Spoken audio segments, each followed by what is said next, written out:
Bonjour mes chers étudiants, on se retrouve une fois de plus pour justement appliquer la méthode juridique dont nous avons parlé dans un précédent cours s'agissant de la dissertation sur un cas pratique que nous allons vous présenter. Comme ça, on va pratiquer ce que nous avons dit tout à l'heure. Donc j'ai choisi, si vous voulez, deux sujets qui se rapportent tous les deux au droit du travail pour justement appliquer la méthode de la dissertation sur ces deux sujets. Le premier sujet, il concerne la maladie du salarié, marad al-ajir. Et le deuxième sujet, il concerne la modification du contrat de travail, c'est-à-dire s'agissant de la maladie du salarié. Donc tout à l'heure, j'avais dit qu'une fois qu'on est en présence d'un sujet, il faudra pénétrer le sujet, rentrer dans le vif du sujet, essayer de comprendre le sujet, s'attarder sur les mots du sujet. Qu'est-ce que nous avons par rapport à ce sujet-là? La maladie de qui? Du salarié. Nous avons deux mots, maladie et salarié.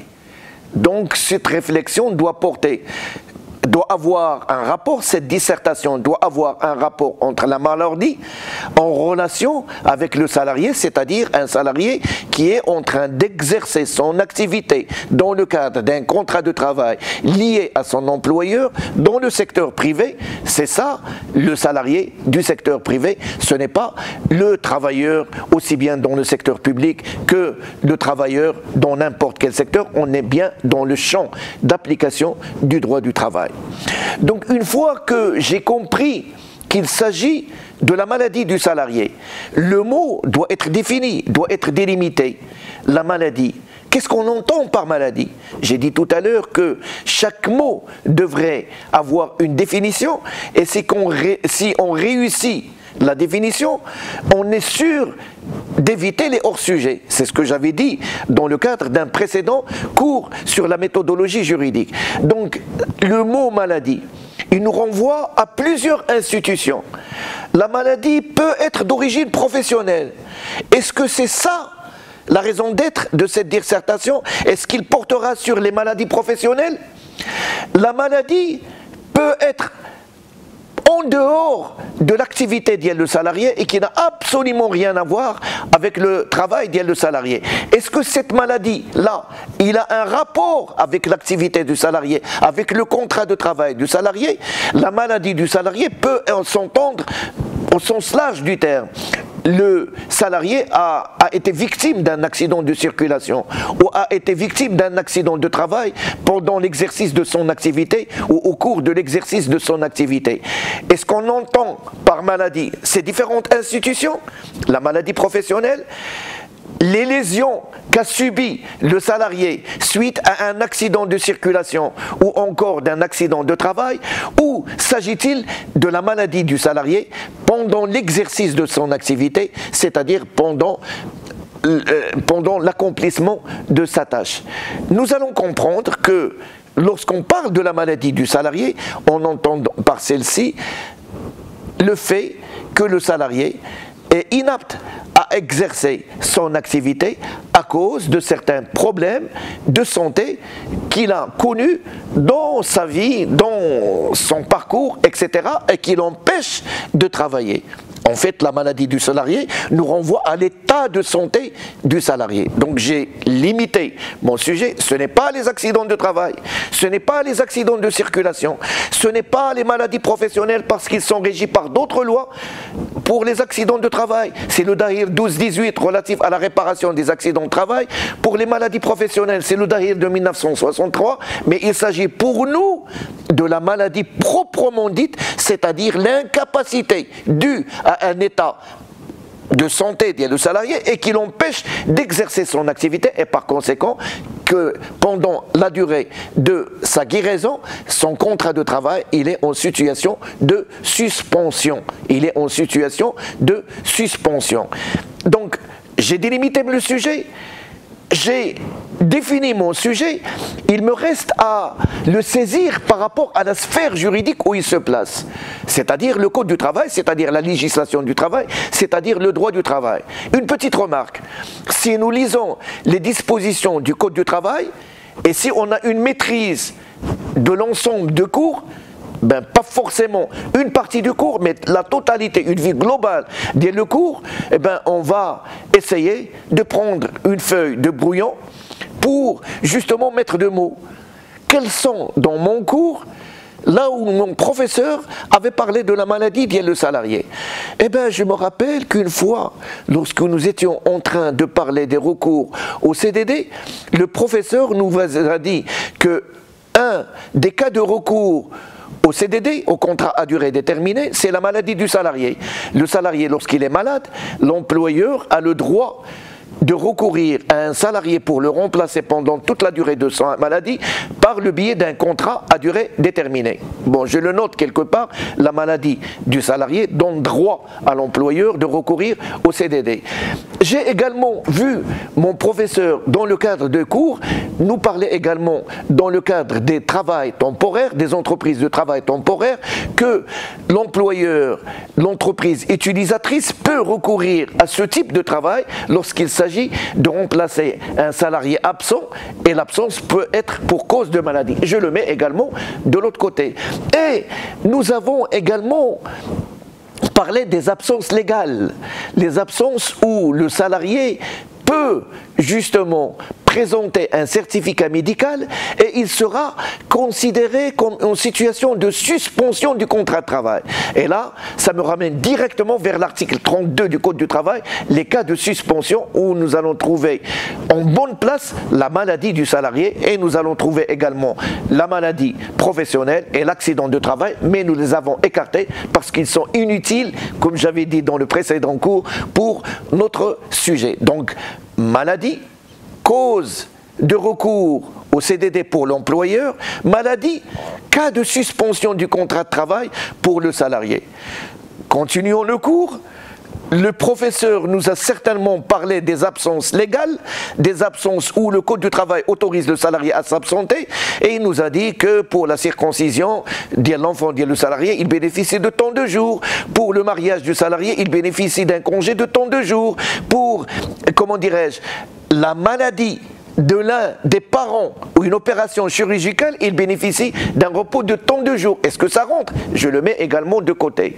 Et je vois que dans le cadre de ces absences légales, si le salarié est victime d'une maladie, s'il tombe malade, il a l'obligation, nous indique le Code du travail, article 271, d'aviser son employeur dans les 48 heures qui suivent l'arrêt de travail d'un certificat, d'aviser par un certificat médical constatant la maladie et qui doit, sauf lorsqu'il y a force majeure ou impossibilité pour le salarié, de le présenter à son employeur dans les 48 heures qui suivent l'arrêt de travail. Et également dans le même article, on retrouve également une disposition qui indique que l'employeur a le droit, une fois qu'il est saisi de cette attestation, de ce certificat médical, de vérifier la réalité, la véracité de la maladie du salarié en précédant à ce qu'on appelle une contre-visite. Vous voyez, dans mon brouillon, je commence déjà à voir des éléments, plusieurs éléments. Maladie, définition par rapport aux autres institutions qui lui ressemblent, la maladie professionnelle ou l'accident de travail, la maladie dans le Code du travail à travers différents articles, et voici maintenant que je sais que la maladie est un cas de suspension et que pour qu'elle soit un cas de suspension, il faut que le salarié puisse informer l'employeur de son arrêt de travail et de la durée de cet arrêt par un certificat médical qui constate la maladie, au plus tard dans un délai de 48 heures, et l'employeur, pendant toute la durée de cette absence, il peut toujours recourir à un médecin de son choix pour justement vérifier, contre-visiter le salarié pour savoir est-ce qu'il est réellement malade. Je continue toujours dans mon analyse, la reproduction de mon savoir-faire. Rappelez-vous tout à l'heure, savoir-faire et savoir-dire. Là, je suis dans le savoir-faire que j'ai appris. Et je constate également que si l'absence du salarié dure au-delà de 4 jours, 8 demi-journées, il peut être considéré comme étant une faute grave qui justifie le renvoi du salarié sans indemnité et sans préavis. Donc j'ai ces éléments-là, mais il me faut une problématique. il me faut une problématique. Le droit du travail a régi, a réglementé la maladie du salarié. Est-ce qu'il s'agit pour nous de poser cette question banale, à vrai dire?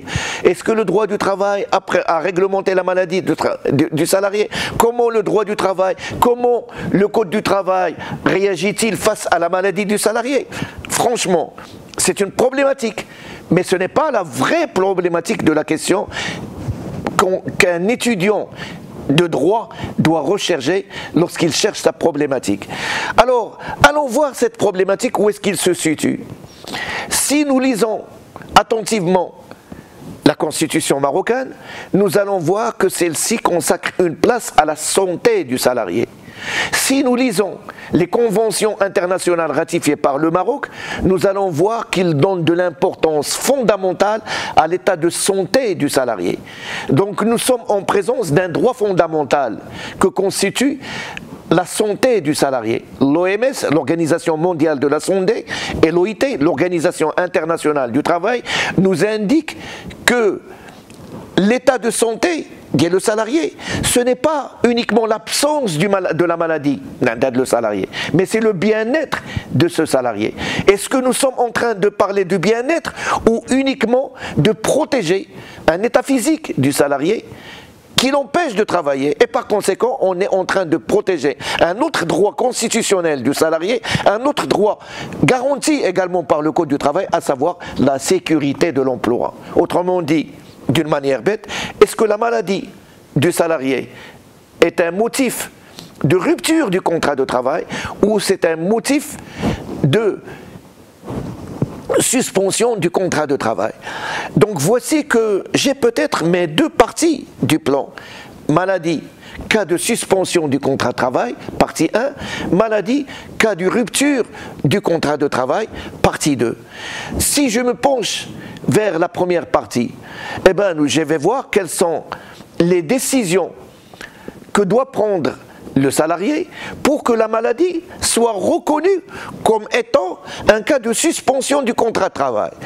Le Code du travail nous renvoie obligatoirement à l'obligation pour le salarié de notifier la maladie d'ILO à son employeur via des dispositions claires, nettes et précises, à savoir la notification dans un délai précis de 48 heures du certificat médical. Le Code du travail prévoit également certaines situations pour les salariés qu'on appelle les salariés précaires. Il faudra peut-être poser la question par rapport à eux, parce que j'ai dit tout à l'heure qu'il faudra faire une grande synthèse au cours. Le salarié qui est en situation de période d'essai, et qu'au cours de la période d'essai, il est tombé malade, et la période d'essai d'ILO, par exemple, il est de 1 mois, est-ce que la période de la maladie rentre en ligne de compte pour le calcul de la période d'essai, ou l'employeur a-t-il la possibilité de proroger la durée de la période d'essai de toute la durée pour laquelle le salarié s'est absenté pour maladie? La réponse, bien entendu, c'est que l'employeur a le droit de prolonger la durée de la période d'essai pour justement qu'elle puisse être allongée d'autant de jours qu'il s'est absenté pour cause de la maladie. Une autre situation, le salarié sous CDD, sous contrat à durée déterminée. Est-ce que le fait que son contrat arrive à un terme alors qu'il est en situation de maladie, dûment constatée par un médecin et auquel l'employeur a été avisé par certificat médical, de la même manière qu'on avait parlé pour la période d'essai, est-ce qu'il a le droit également de prolonger le contrat de travail à durée déterminée pour la durée de... Donc vous voyez que nous avons également là une question juridique fondamentale auquel l'étudiant peut-être peut poser certaines réflexions de nature juridique. Voici que j'ai épuisé mes deux sous-parties de la partie A, allons vers la partie B qui concerne la maladie, cas de rupture du contrat de travail. Alors, vous avez plusieurs situations que le professeur vous a dissipé dans le cours, mais d'une manière, je ne vais pas dire désordonnée, mais au fur et à mesure du cours, il a développé certains éléments qui rentrent dans le cadre de ce sujet-là, qui est la maladie du salarié. En l'occurrence, lorsque le salarié ne présente pas le certificat médical, ou encore lorsque le salarié ne répond pas à la convocation de son employeur de se présenter à une contre-visite, ou lorsque le salarié prolonge sa maladie au-delà de la durée qui est prévue par le certificat médical. Sommes-nous devant une situation qui est prévue par l'article 32 du Code du travail, une situation de suspension, ou encore l'employeur peut-il user de son pouvoir disciplinaire pour sanctionner le salarié qui s'est absenté? Nous sommes, comme le dit le professeur Jean-Claude Javillier, devant un conflit de logique. Un conflit de logique. La logique du salarié qui veut que je suis malade, mon contrat est suspendu et je suis dans l'impossibilité de travail et je travaillerai quand j'aurai moins mal, quand j'aurai un état de santé qui le permet. Et la logique de l'employeur est qui veut que l'entreprise doit fonctionner, le salarié doit travailler, j'ai besoin de ce salarié pour travailler, il est essentiel pour la production et par conséquent je ne vais pas l'attendre éternellement. C'est la raison pour laquelle une disposition du Code du travail nous indique que lorsque la maladie du salarié dépasse 180 jours consécutifs, c'est-à-dire Moussalsala, Moussamera, d'un coup, l'employeur est en droit de considérer le salarié, écoutez-moi bien, comme démissionnaire.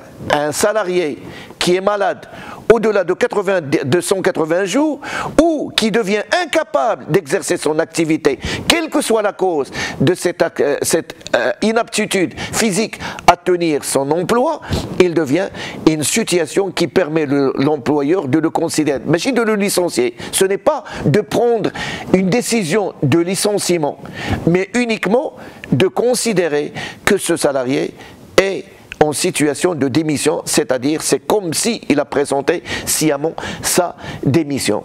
Vous trouvez que c'est normal ? Bien sûr que non. Un salarié qui est malade, on doit le protéger, on doit protéger son emploi, on doit faire en sorte à ce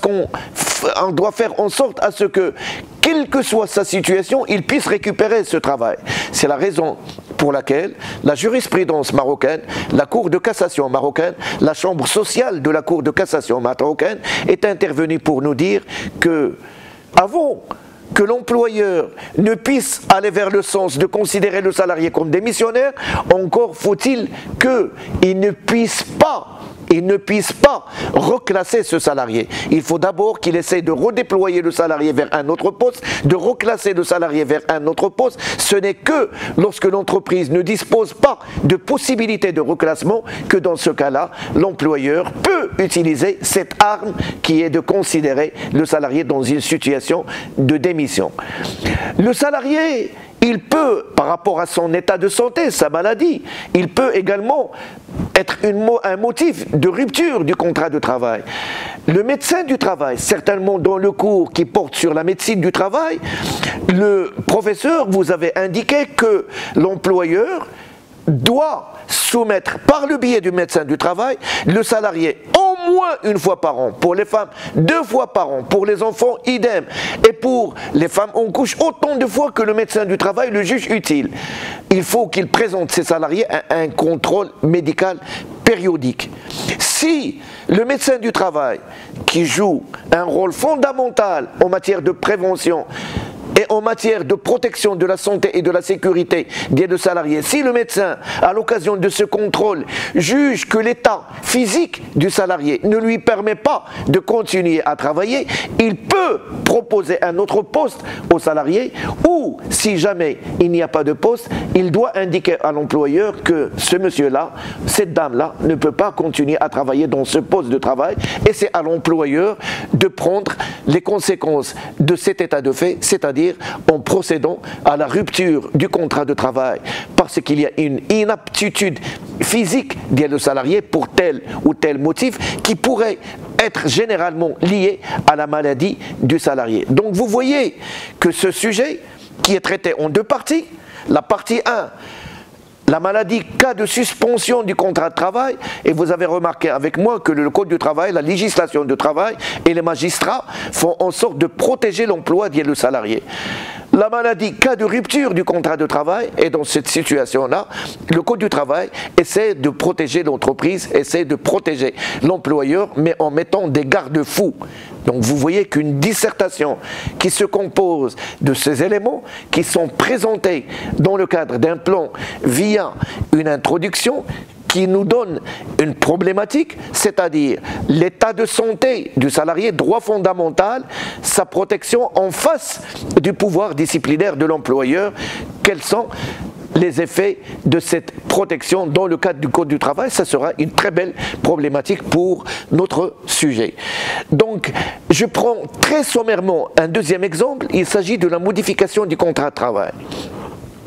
Modifier le contrat de travail, ça veut dire que soit l'employeur, soit le salarié, mais en règle générale, c'est l'employeur qui demande au salarié de modifier un des éléments du contrat de travail, qui peut s'agir soit du lieu du travail, je vous demande de partir travailler dans une autre ville, qui peut s'agir de la fonction du salarié, vous allez plus faire ce travail-là, vous allez faire un autre travail, ou bien vous n'allez plus toucher ce salaire-là, vous allez toucher moins que ça parce que l'entreprise ne peut plus se permettre de vous payer ce salaire-là. Comme il peut s'agir de la modification des conditions de travail. Au lieu de rentrer à 8 heures et de sortir à midi, je vais en tant qu'employeur vous demander de faire une horaire continu, ou je vais vous demander à vous les salariés de faire un travail de nuit au lieu de faire un travail de jour. Alors, quelles sont les limites de la modification du contrat de travail?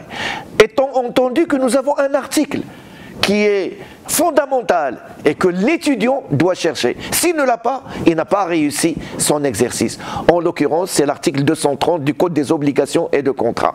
Le contrat est la loi des parties. Les conventions valablement établies entre les parties tiennent force de loi entre ces deux derniers et ils ne peuvent être révoqués que par leur propre volonté. Ce qui a été fait par le contrat ne peut être défait que par le contrat. Un salarié qui a conclu un contrat de travail avec son employeur, avec un lieu de travail déterminé, une fonction déterminée, un salaire déterminé, il ne peut en aucun cas être changé sans l'assentiment, sans bien entendu à ce que le salarié accepte cette modification. Mais comme nous sommes devant deux logiques, la logique patronale et la logique salariale. La logique patronale, c'est la protection et la sauvegarde de l'intérêt de l'entreprise. La logique salariale, c'est justement la protection des droits innés d'une situation de travail antérieure. Comment résoudre cette problématique?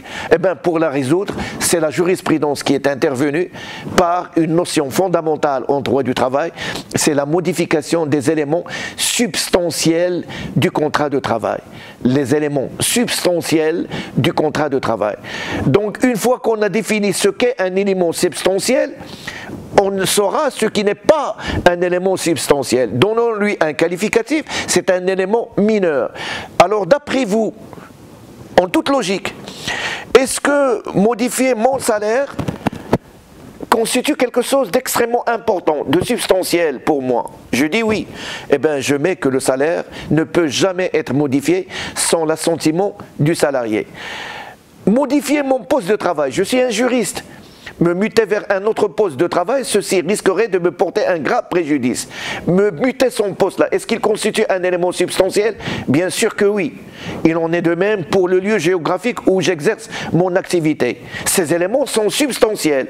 Comment on peut les modifier? Il n'y a que deux situations. Soit que le contrat est la loi des parties. Au cours de la conclusion du contrat de travail, l'employeur a prévu dans le contrat que je peux modifier unilatéralement le lieu du travail, c'est ce qu'on appelle la mobilité géographique, la fonction, c'est ce qu'on appelle la mobilité fonctionnelle, ou le salaire, c'est ce qu'on appelle la modification du salaire ou la mobilité salariale. Si c'est le cas, le contrat est la loi des parties. Le salarié ne peut pas refuser. Si le contrat est muet, il est impossible à l'employeur de modifier le contrat de travail. C'est notre première partie. Là où l'employeur est en présence d'une obligation d'avoir l'aval, dit le salarié, faute de quoi toute modification serait considérée comme non valable, et le fait que le salarié refuse de reprendre son activité, refuse de revenir travailler, n'est pas considéré comme un abandon de poste, nous dit la Cour de cassation. Mais c'est comme si il a été licencié abusivement. Si le salarié accepte au cours de la conclusion du contrat de travail ces éléments-là, bien sûr, dans ce cas-là, le contrat est la loi des parties. Allons voir la deuxième partie. Il concerne quoi? Des modifications qui ne sont pas fondamentales, qui ne sont pas substantielles, qu'on avait qualifiées de mineures. Tanawiya. Par exemple, changer l'horaire de travail. Par exemple, changer le poste du travail.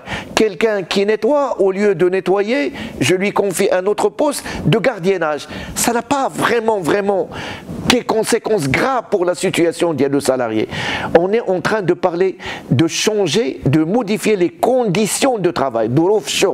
Et dans ce cas-là, la jurisprudence est unanime pour dire que l'employeur, puisqu'il dispose d'un pouvoir, le pouvoir de direction, il a le droit d'ordonner à ses salariés de changer les conditions de travail sans que ces derniers puissent refuser les dites modifications. Un salarié qui s'oppose à la modification de l'horaire de travail, par exemple, aurait commis une faute grave qui justifie le renvoi sans indemnité, sans préavis.